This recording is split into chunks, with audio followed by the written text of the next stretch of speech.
नमस्कार दोस्तों। अन्ना हजारी जैसा आंदोलन, केजरीवाल स्टाइल पॉलिटिक्स, क्या बिहार में प्रशांत किशोर, लालू और नीतीश के वर्चस्व को तोड़ पाएंगे? क्योंकि नीतीश और लालू के रिटायरमेंट के बाद बिहार के राजनीति के नेतृत्व में बड़ा खालीपन आएगा। तेजस्वी यादव खुद को तो नेता के तौर पर स्थापित कर चुके हैं, लेकिन भाजपा बिहार में अब तक कोई सर्वमान्य चेहरा नहीं दे पाई है। वहीं जेडीयू में नीतीश कुमार के बाद जेडीयू का अगला उत्तराधिकारी कौन होगा, इसकी कोई योजना दूर दूर तक दिखाई नहीं दे रही है। ऐसे में प्रशांत किशोर क्या खुद को तेजस्वी यादव के मुकाबले दूसरे विकल्प के तौर पर स्थापित कर सकते हैं? ये बहुत बड़ा सवाल है। आज हम इन सवालों के जवाब इस वीडियो में जानने की कोशिश करेंगे कि क्या नीतीश कुमार और लालू यादव का वर्चस्व जो 35 सालों से बिहार में है, लगभग 4 दशकों से, उसे तोड़ पाएंगे प्रशांत किशोर? चुनावी रणनीतिकार से फुल टाइम पॉलिटिक्स बने प्रशांत किशोर जन जागरूकता के लिए बिहार में करीब 2 साल तक जन स्वराज पद यात्रा के बाद अब राजनीतिक दल लॉन्च करने का ऐलान कर दिया है। वह इस साल 2 अक्टूबर को गांधी जयंती के दिन अपने जन स्वराज पार्टी की शुरुआत करेंगे और 2025 में होने वाले बिहार विधानसभा चुनाव में राज्य के सभी 243 सीट पर ताल ठोकेंगे। भारत में राजनीतिक पार्टी का बनना और बिखरना बहुत बड़ी बात नहीं है। हर चुनाव से पहले कई दल बनते हैं और बिखरते हैं।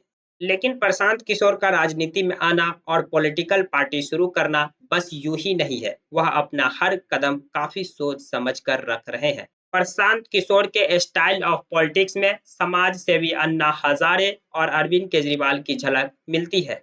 अन्ना कभी राजनीति में नहीं आए, लेकिन उन्होंने अपने जीवन काल में कई जन आंदोलन का सफलतापूर्वक नेतृत्व किया है। साल 2011 में दिल्ली के रामलीला मैदान में भ्रष्टाचार के विरुद्ध अन्ना ने एक ऐसा ही जन आंदोलन का नेतृत्व किया था, जिसमें अरविंद केजरीवाल उनके शागिर्द की भूमिका में थे।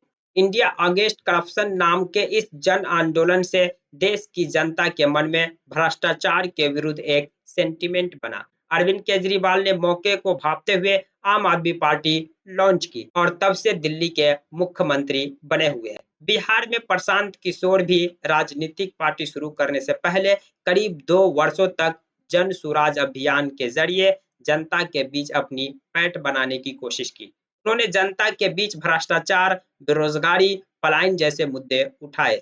बिहार के पिछड़ेपन और बदहाली के लिए जेडीयू, बीजेपी, राजद, कांग्रेस जैसे स्थापित पार्टियों को जिम्मेदार ठहराया। प्रशांत किशोर ने जाति, धर्म, अगड़ा, पिछड़ा में बटे समाज को बिहार असीमता के मुद्दे पर एकजुट करने की कोशिश की। युवाओं के उज्जवल भविष्य के सपने दिखाए और जब उन्हें लगा कि जन स्वराज अभियान ने लोगों के बीच एक स्थापित पार्टी के अलावा एक बेहतर विकल्प की चर्चा छेड़ दी है, तो उन्होंने अपने राजनीतिक दल शुरू करने और सक्रिय राजनीति में उतरने का फैसला किया। अब चुनाव लड़ना है तो संगठन भी होना चाहिए। इसके लिए प्रशांत किशोर ने अरविंद केजरीवाल का तरीका अपनाया। आम आदमी पार्टी शुरू करने के बाद अरविंद केजरीवाल ने समाज के हर वर्ग, हर क्षेत्र के लोगों को अपने साथ जोड़ना शुरू किया था। इसमें डॉक्टर, इंजीनियर, वकील, आईटी प्रोफेशनल, अकेमेडिशियन, सिविल सर्वेंट से लेकर श्रमिक संगठनों के प्रतिनिधि, ऑटो रिक्शा, ट्रांसपोर्ट और किसान यूनियन के नेता तक शामिल किए। केजरीवाल ने बड़े पैमाने पर यूनिवर्सिटी और कॉलेज स्टूडेंट को भी वॉलेंटियर के रूप में अपने पार्टी से जोड़ा था। प्रशांत किशोर भी यही तरीका अपना रहे हैं। उन्होंने समाज के हर क्षेत्र के लोगों से जन स्वराज पार्टी के साथ जुड़ने की अपील की है। धीरे धीरे ही सही, लेकिन अब बिहार की राजनीति में प्रशांत किशोर की चर्चा होने लगी है। पीके की योजना के मुताबिक करीब 1 करोड़ सदस्य 2 अक्टूबर को गांधी जयंती मौके पर जन स्वराज पार्टी की नींव रखेंगे। पहले दिन 1.5 लाख पदाधिकारी नामित करने के साथ दल की शुरुआत होगी। पटना के बापू सभागार में आयोजित कार्यक्रम में बिहार के युवाओं के बीच प्रशांत किशोर की बढ़ती लोकप्रियता की झलक मिली है। बिहार के हर हिस्से से लगभग युवा प्रशांत किशोर के कार्यक्रम में पहुंचे थे। प्रशांत किशोर ने पटना के बापू सभागार से ऐलान किया कि अगली बार बिहार विधानसभा जन सुराजियों से भरा होगा।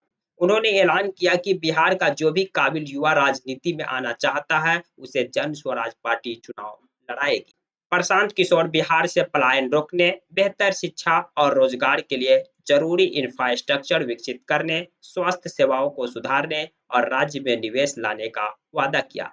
केजरीवाल ने आम आदमी पार्टी लॉन्च करने के बाद भाजपा कांग्रेस की परंपरागत राजनीति पर हमला बोला था। उन्होंने जनता को आम आदमी पार्टी के रूप में एक बेहतर राजनीतिक विकल्प देने का वादा किया था। प्रशांत किशोर ठीक वही तरीका अपनाते हुए जन स्वराज पार्टी को बिहार में बीजेपी राजद के विकल्प के रूप में पेश कर रहे हैं।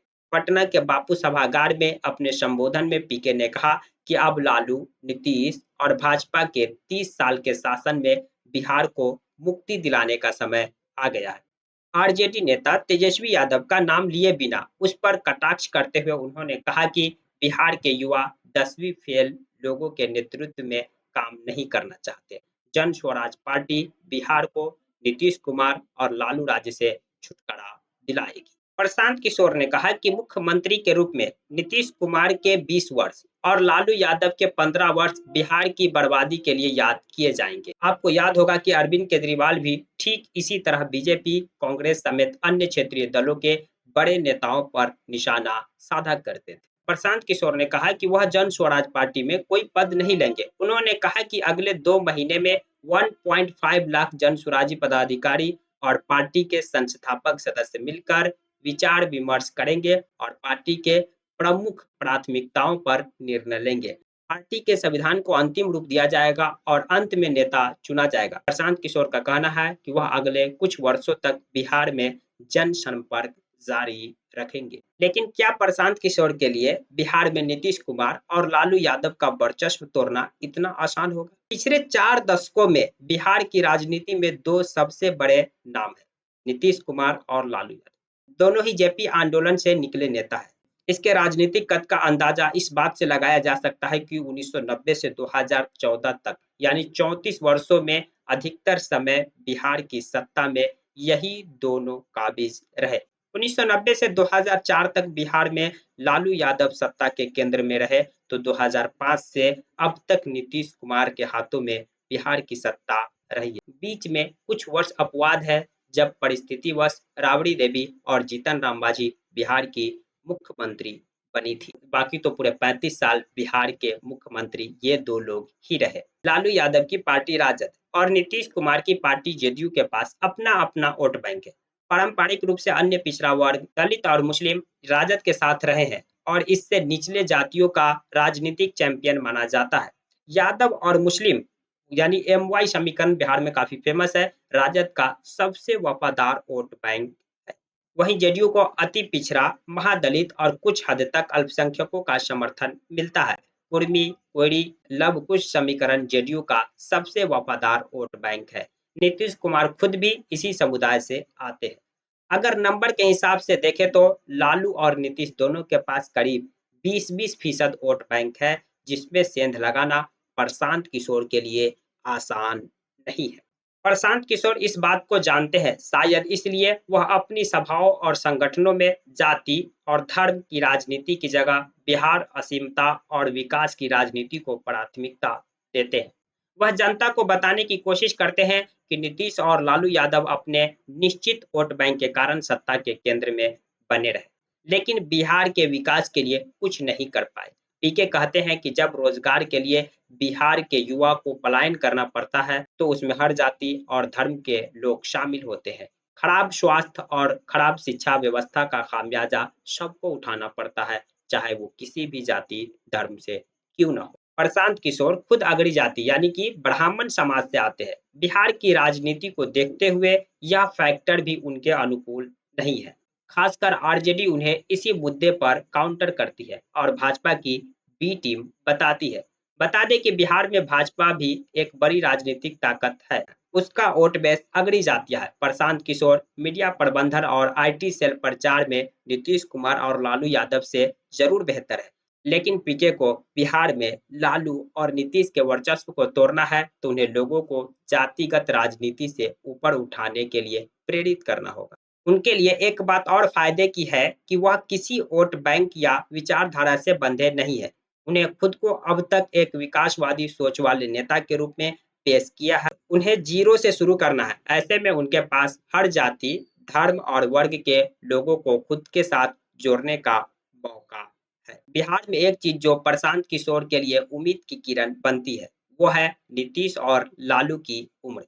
लालू यादव तो बेटे को अपने उत्तराधिकारी घोषित कर चुके हैं और वह सक्रिय राजनीति से लगभग बाहर है। रही नीतीश की बात तो वह भी अपनी राजनीतिक पारी के अंतिम दौर में ही है। ऐसे में इन दो नेताओं के रिटायरमेंट के बाद बिहार की राजनीति में नेतृत्व का बड़ा खालीपन आएगा। तेजस्वी यादव खुद को नेता के रूप में स्थापित कर चुके हैं। भाजपा अब तक बिहार में कोई सर्वमान्य चेहरा नहीं दे पाई है। सुशील मोदी थे लेकिन अब वह नहीं रहे। नीतीश कुमार का उत्तराधिकारी कौन होगा, इसको लेकर जेडीयू में अभी हाल फिलहाल कोई योजना दिखाई नहीं देती।